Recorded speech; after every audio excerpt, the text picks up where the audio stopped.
So you finally orientated the top layer. Now all you have to do is use one of 21 PLL algorithms to solve the rest.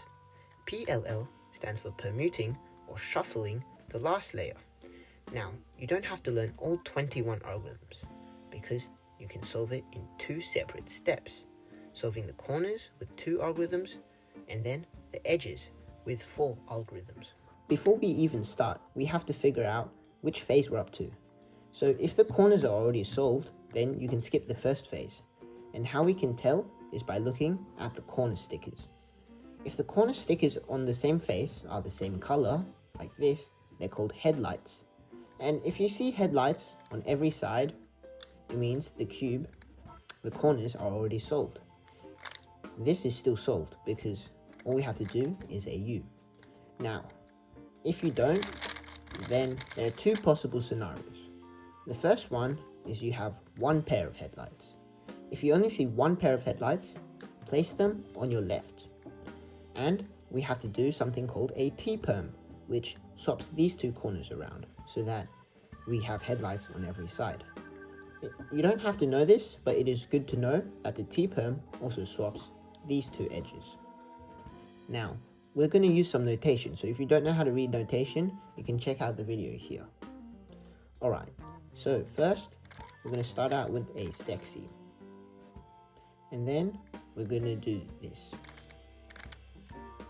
From here, we do an R2, and then we can pay attention to this pair. You see, we move it down, and we move the top layer across, and we take this out, and then an F prime. So when we're using algorithms, you can identify pairs like this one, or this one, to help you memorize the algorithms. The second possible case is when we don't have headlights on any side. So what we have to do here is something called a Y-perm, which swaps this corner and these 2 edges.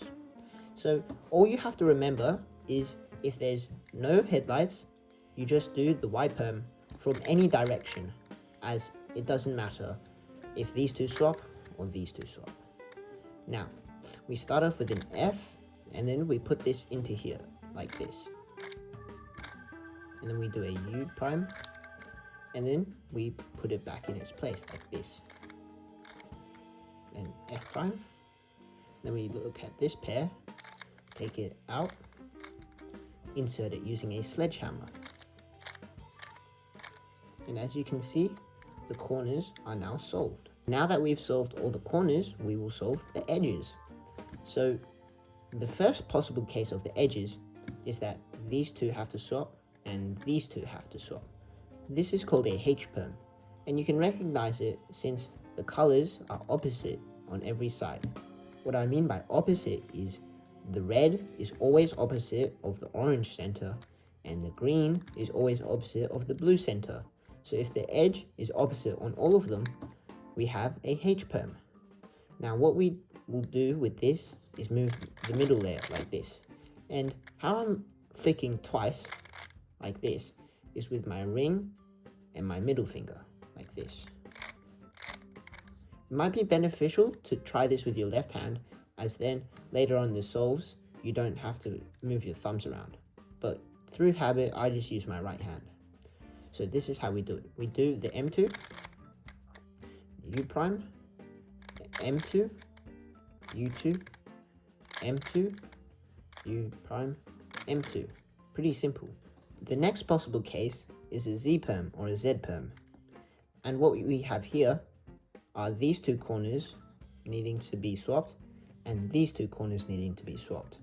How you can identify this is the same way with the H-perm.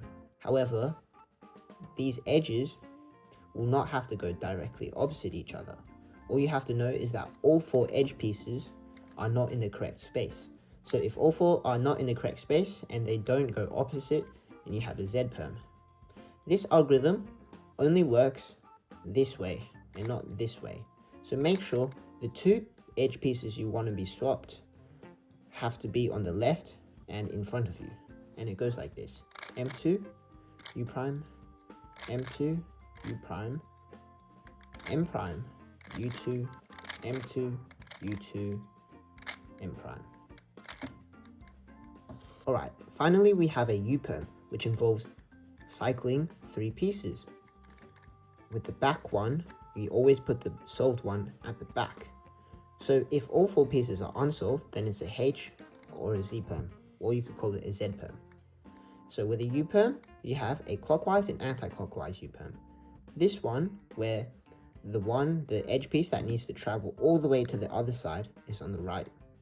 So you put the opposite one on the right or the opposite one on the left. And that's how you can identify clockwise or anti-clockwise. In this case, it is an anti-clockwise, as this needs to go here and this needs to go here, going in an anti-clockwise shape. I will also provide an alternative to this, as some people find it hard to push their ring finger to do an M. So this is how the algorithm goes for an anti-clockwise. M2, U, M, U2, M prime, U, M2.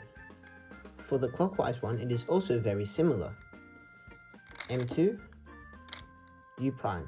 So you'll notice each time we are moving the opposite sticker towards us. So once again, M2, U prime, M, U2, M prime, U prime, M2. Alright, let's do the alternative U-perm algorithms. Once again, placing the solved edge at the back. This one is the anti-clockwise U-perm. Starting off with R, U prime, R, U, R, U, R, U prime, R prime, U prime, R2. For the clockwise U-perm, R2, U, R, U, R prime, U prime, R prime, U prime, R prime, U, R prime. So after you've learnt to look PLL, you have to practice. And once you can get really familiar with them, you can start moving on to learning full PLL. You don't actually need full PLL until, say, you want to get consistently sub 20. In the future, I'm planning to upload a full PLL video, as well as learning how to recognize with only 2 sides. There's also something important called AUF. Say I do a J perm.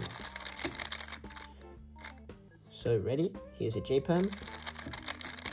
You'll notice that I still have to do an extra U prime. This is called adjusting the upper face, or AUF. And it is something you can look out for. So once you do an algorithm, don't just immediately slam down the timer. Check for AUF.